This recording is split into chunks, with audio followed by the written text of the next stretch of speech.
श्रीमते रामानुजाय नमः। श्रीमते निगमांत महादेशिकाय नमः। श्री शतकोटि रामचरितांतर्गत श्रीमदांतर रामायणे वाल्मीकिये मनोहर कांटे श्री राम कवचम्। अगस्त्युवाच आजानुबाहुमरविन्द दलायताक्ष मा जन्म सुन्दर सहास मुख प्रसादम् श्यामं गृहीत शरचापमुदार रूपं रामं स राम विराम मनुस्मरामि शृणु वक्ष्यामहं सर्वं सुतीक्ष्णमनुसत्तम श्रीराम कवचं पुण्यं सर्वकामप्रदायकम् अद्वैतानंद चैतन्य शुद्ध सत्वैकलक्षणः बहिरंत सुतीक्ष्णात्र रामचंद्र प्रकाशते तत्त्वविद्यार्थिनो नित्यं रमन्ते चित्सुखात्मनि इति रामपदेनासौ परब्रह्माभिधीयते जय रामेति यन्नाम कीर्तयन्नभिवर्णयेत् सर्वपापैर्विनिर्मुक्तो याति विष्णो परं पदम् श्रीरामेति परं मन्त्रं तदेव परमं पदम् तदेव तारकं विद्धि जन्म मृत्यु भयापहम् श्रीरामेति वदन् ब्रह्म भाव माप्नोत् संशयम्। ओम अस्य श्री राम कवचस्य अगस्त्य ऋषिः अनुष्टुप्छन्तः सीता लक्ष्मणोपेतः श्रीरामचन्द्रो देवता श्रीरामचन्द्र प्रासाद सिद्ध्यर्थं जपे विनियोगः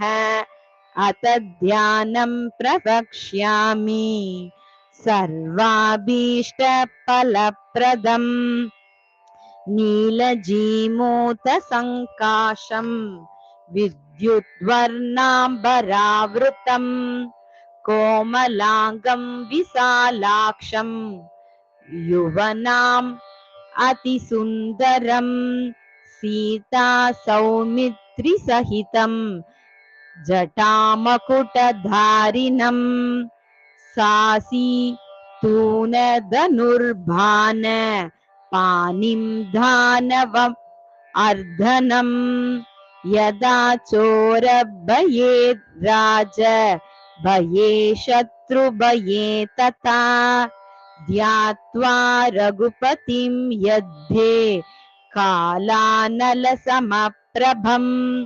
चीरकृष्णाजिनधरं भस्मोद्धूलितविग्रहम् आकर्णाकृष्टसरस कोदण्डभुजमण्डितं रणे रिपून् रावणादीन् तीक्ष्णमार्गन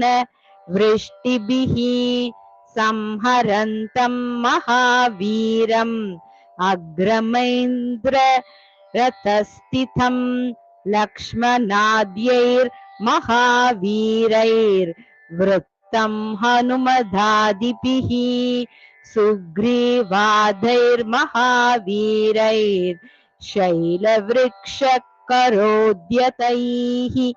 वेगात् कराल हुंकारै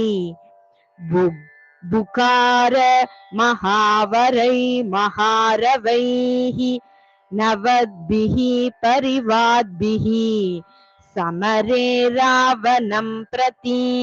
श्रीराम शत्रुसंघान्मे हनमर्दय कादय भूत प्रेत पिशाचादीन् श्रीरामाशु विनाशय एवं ध्यात्वा जपेत् राम कवचं सिद्धिदायकम् सुतीक्ष्ण वज्र कवचं शृणु वक्ष्याम्यहं शुभम् श्रीराम पादुमे मूर्ध्नि पूर्वे च रघुवंशजः दक्षिणे मे रघुवरः पश्चिमे पातु पावनः उत्तरे मे रघुपति बालं दशरथात्मजः भ्रुवोर्दुर्वादलश्याम दयोर्मध्ये जनार्दनः श्रोत्रं मे पादु राजेन्द्रो दृशौ राजीवलोचनः घ्राणं मे पातु राजर्षिः कंठं मे जानकीपतिः कर्णमूले करध्वंसी बालं मे रघुवल्लभः जिह्वा मे वाक्पतिः पातु दन्तवल्यौ रघुत्तमः ओष्ठौ श्रीरामचन्द्रो मे मुखं पातु प्ररात्परः कंठं पातु जगद्वन्द्यः स्कन्धौ मे रावणान्तकः धनुर्बाणधर पातु भुजौ मे वालिमर्दनः सर्वाण्यहङ्गूलिपर्वाणि हस्तौ मे राक्षसान्तकः वक्षो मे पातु काकुत्स्थः पातु मे हृदयं हरिः स्तनौ सीतापतिः पातु पार्श्वे मे जगदीश्वरः मध्यं मे पातु लक्ष्मीसौ नाभिं मे रघुनायकः कौशल्ये यकटिं पातु पृष्ठं दुर्गतिनाशनः गुह्यं पातु ऋषिकेश शक्तिनी सत्यविक्रमः ऊरुशार्ङ्गधर पातु जानुनी हनुमत्प्रियः जङ्गे पातु जगत्यापि पादौ मे ताटिकान्तकः सर्वाङ्गं पातु मे विष्णु सर्वसन्धीननामयः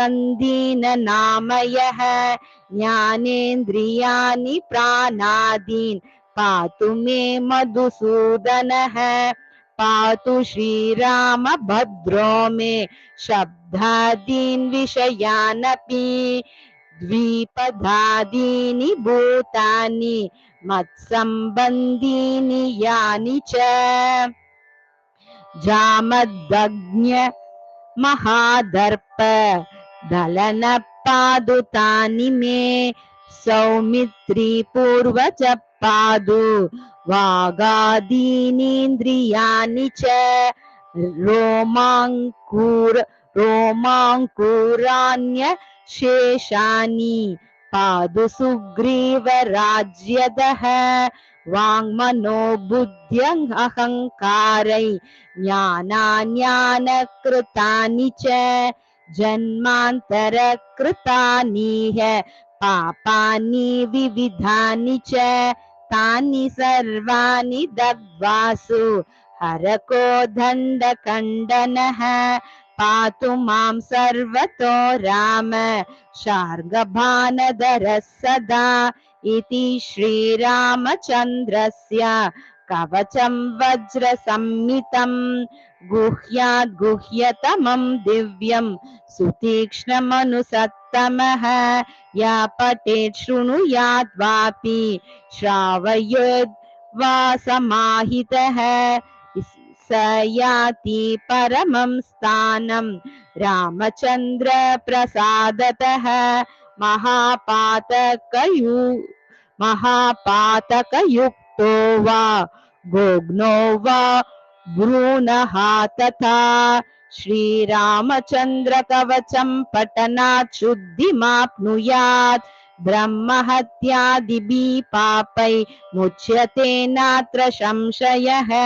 श्रीरामचन्द्र कवच पठनात् शुद्धिमाप्नुयात् ब्रह्महत्यादिभिः पापै मुच्यते नात्र संशयः इति श्रीराम कवचं समाप्त।